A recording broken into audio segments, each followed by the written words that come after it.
Tonight, one of the greatest mysteries of modern life. We exist in a high-tech, sci-fi future world, but our brains are still stuck in a stone age, and that can cause all kinds of problems.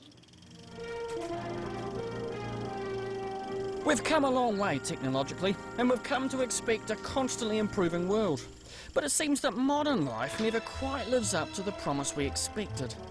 Despite all the advances of modern science, and despite huge technological changes, we're still bedeviled by the same flaws of human nature we always were. The future never turns out the way we expect.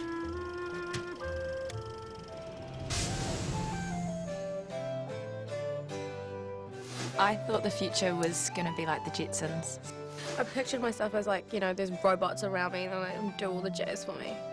It's kind of getting there. I always thought when I grow up it'll be like the Jetsons. You know the Jetsons? That's a cartoon, isn't it? Yeah. People have speculated on what the future may hold since there's been a future to speculate on.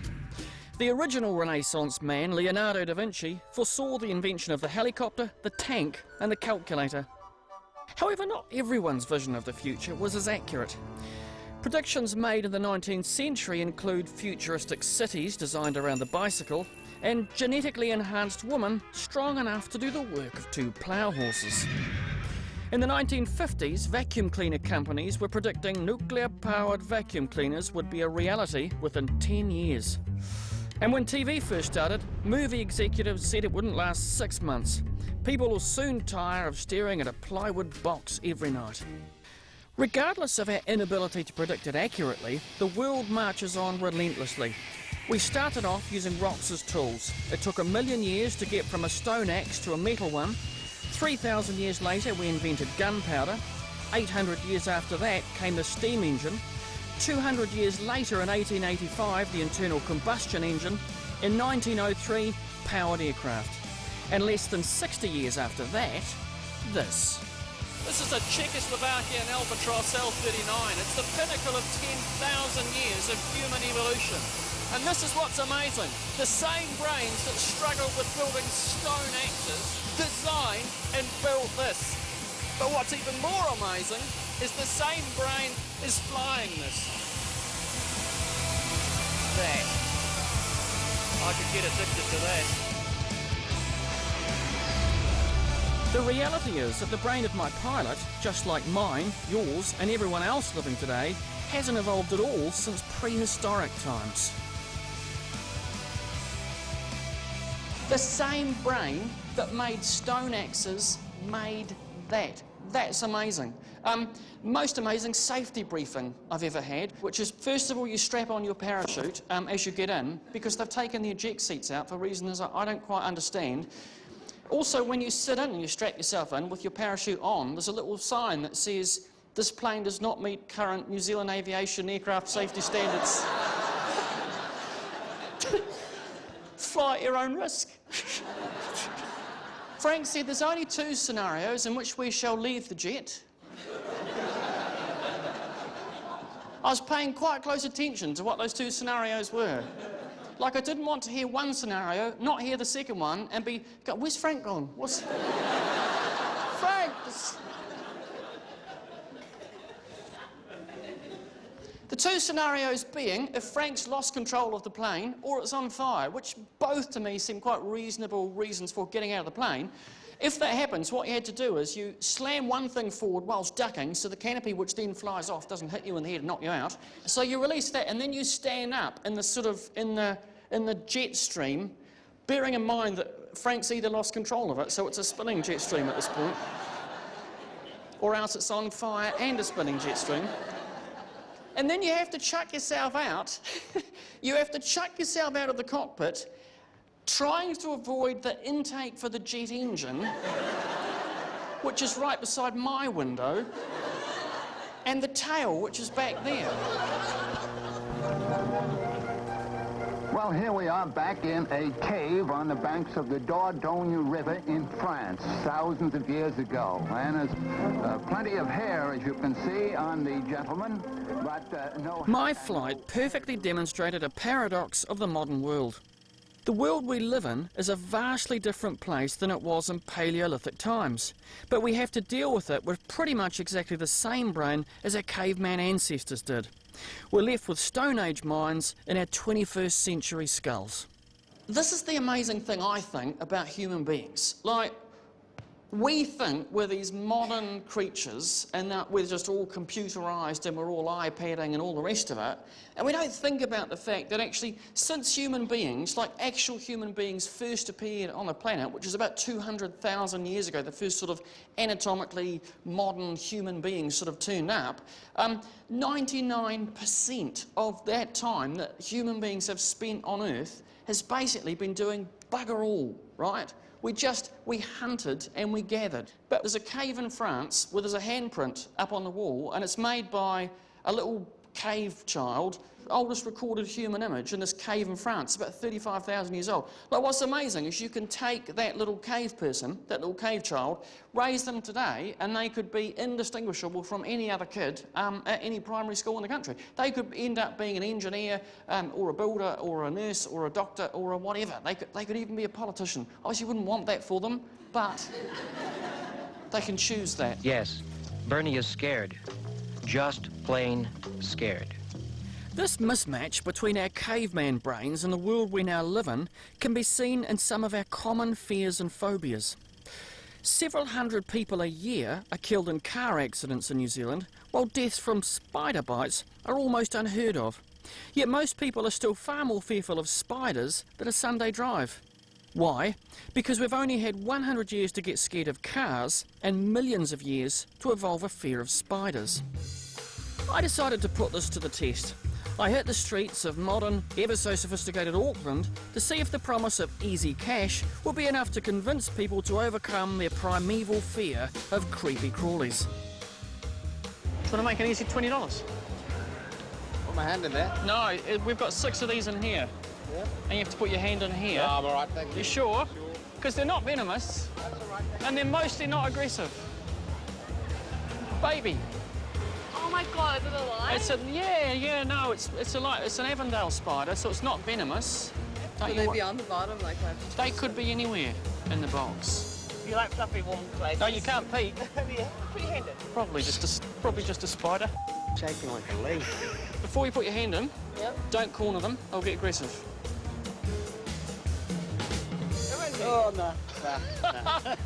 No. The results, although not particularly scientific, were interesting. I found most people were prepared to have a go. Hey? Well done.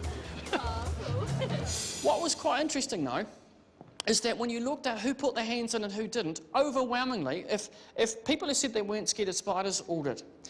But when women said they were scared of spiders, most of them still did. Men wouldn't have a bar of it.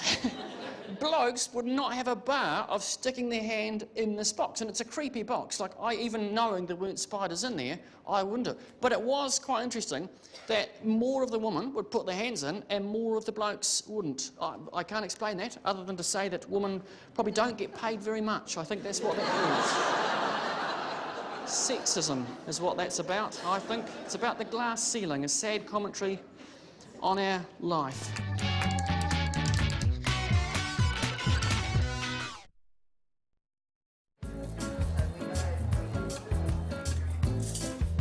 Modern living, it's amazing with smartphones, iPads and a billion different ways to drink your coffee. But beneath all that civilised veneer, we've basically got the same brain that we had 50,000 years ago when we lived here in the caves. Despite 50,000 years of social and technological advancements, we're all still subject to the same primitive passions and urges as our caveman ancestors. And this causes enormous problems. Here are some politically incorrect truths about our human nature and our caveman brains. And it's based on research done by evolutionary psychologists, so it must be true. Men like blonde bombshells. Women like older, richer men. Most women benefit from polygamy, while most men benefit from monogamy. The midlife crisis is a myth, sort of. I have here a loaded gun. Homicidal thoughts are normal. When you ask the general population, so what percentage of people have thought about killing other people, it's quite interesting. 76% of men and 63% of women have thought about killing other people. And in some of these studies, some of these people have dwelled on it for like a week. Which I think for me crosses a bit of a line. Like fleeting thoughts of killing people, yep, I understand that. I almost killed 2 old ladies on a plane once. I did, and I'm not proud of it, but it's my caveman brain. It was self-defense because they were seated behind me. I was here trying to read a book, and they talked for literally 45 minutes about the weather in Palmerston North. And like, I was trying to read my book, but it was so tedious. It was like fingernails scraping inside my brain, and I was just thinking, I'm gonna have to kill them both. I'm not making this up. They were literally going, has it been raining at your place? Oh, yes, it has. What sort of rain has it been? Well, it's a bit of a misty drivel. Has it? Is it really? Yes. Is it? Really? Is it? Yes. Is it? Yes. And this just went on and on and on. And I was just getting these really vivid images, me with my book just beating them both to death. Sort of blood and bits of old lady flying up. And they'd lead me off the plane in handcuffs, and I'd say, it wasn't my fault. They just pushed the door. I thought their grandchildren would probably thank me.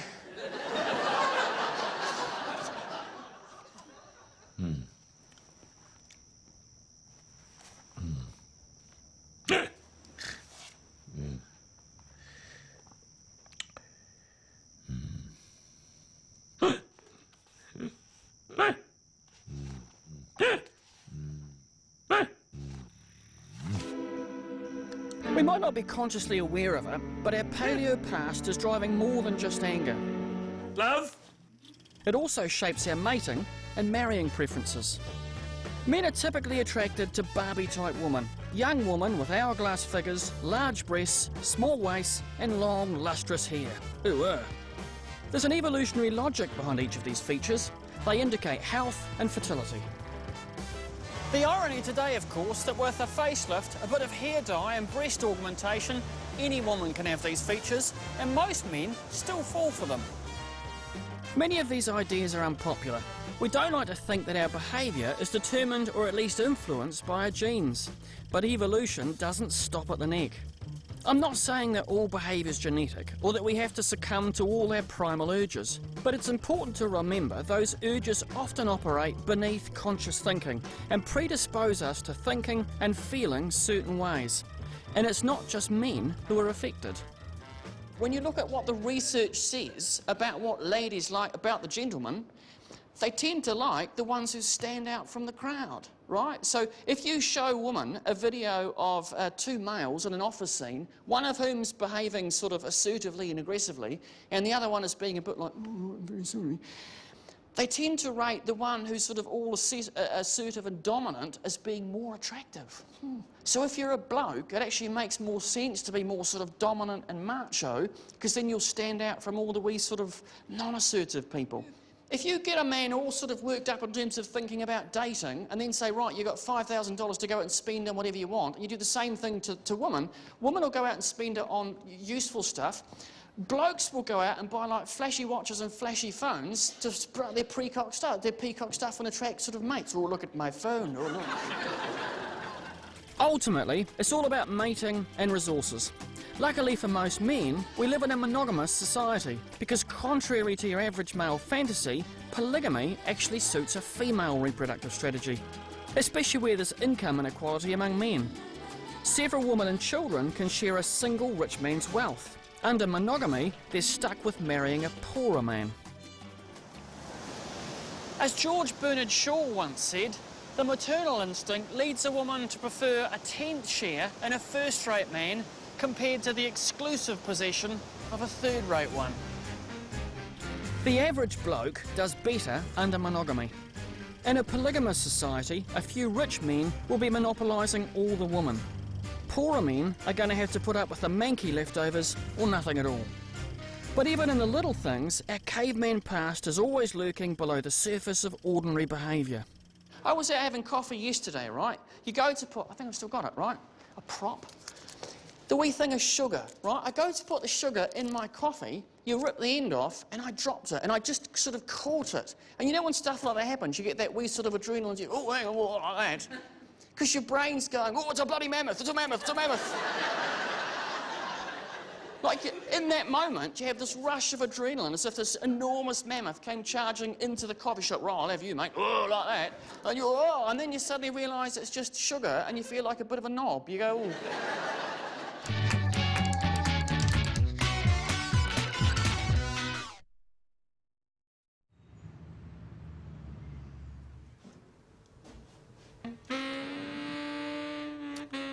Larry, can I have a word? I'm all ears. Take a seat. Have we got a problem, Larry? Problem? Well, some men find it hard working with a woman, particularly a younger woman. No, I don't have a problem. Excellent. Because I haven't got a problem working with older men. In fact, I think older men have a great deal to offer. You're very tense, Larry. There's no need to be. Oh, look. It's Mrs. Larry. Hey,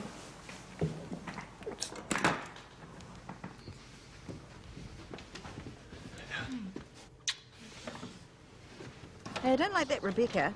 She's got her eye on you, Larry. Be careful. Ah, Rebecca's not interested in me, love. She's in a committed, loving relationship. Oh, there she is now, with a boyfriend.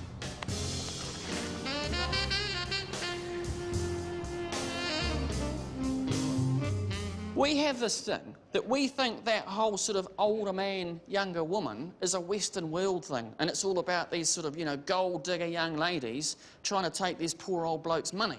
But actually, it's across cultures, like all over the world, that basic pattern that men prefer younger women and women tend to prefer men who are slightly older and have more status, flows across cultures and things. Because when you think about it, it's all about our genes. Basically, our genes trick us into believing that we have a life. Like, they basically say, look, we're going to give you the illusion of a life, so you Nancy about writing poetry and making wheels and inventing stuff, because all we want to do is basically get our lads over there and make more copies of us. It's all about this exchange of genetic material. So we sort of have this illusion that we're in control, but actually our genes are driving our behaviour. He's got money, power, security and dubious dress sense. She's got youth, beauty and viable ovaries. Perhaps she loves him because he's more patient, laid back, mature, gentle and understanding than men her own age, but how often do you see young women going out with cash-strapped older men? That's where you get these blokes who swap their, you know, their partner they've been with for ages for this younger woman thing. So you get this sort of, you know, the 50-year-old man going out with a 20-year-old. That idea that, you know, the middle-aged bloke buys the red Ferrari because he's having some sort of crisis about being sort of young. It's not really about that. What it's really about is your middle-aged bloke wants to attract the 20-something young lady because she's going to be more fertile than someone of his own age. This is not my philosophy. This is science. Please don't email me at home. It's not my theory. But I saw it written in a scientific journal that there's no such thing as a midlife crisis because men aren't having a midlife crisis. The problem is their wives are just too old. It's not mine.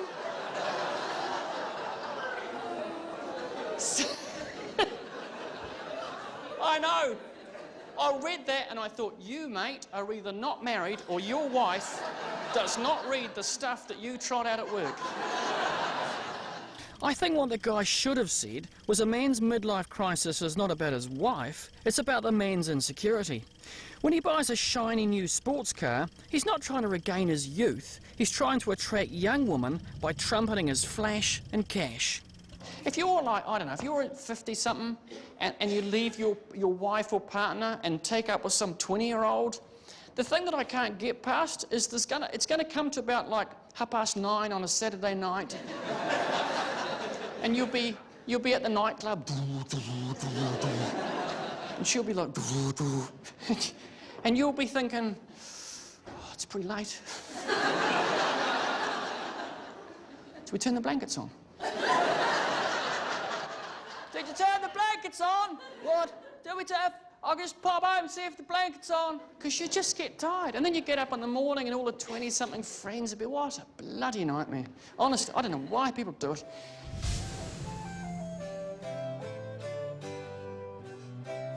I think it's a different kind of happiness to the Stone Age. I think it's all relevant. I think they're probably exactly the same. For us to be truly happy, we've got to have our toys and TVs and the computers and the internet that we have. For them, it would have been a lot easier to be happy, I think, because they wouldn't have had so many choices to choose from. So I guess they probably would have been a little bit happier than us. They probably were happy when they went out and hunting, as well as we are happy sitting in front of a computer and working. Despite living in a high-tech modern world, we're still driven by the same primitive impulses and urges as our caveman ancestors. While human technology leapt light years ahead, our brains simply haven't kept pace, and this affects nearly every aspect of our modern lives. However, the flip side is, the same brain that invented the stone axe also split the atom, flew to the moon, and created the internal combustion engine. Which is kind of cool when you think about it, so relax. What's the worst that can happen? So that's it. Good night and good luck.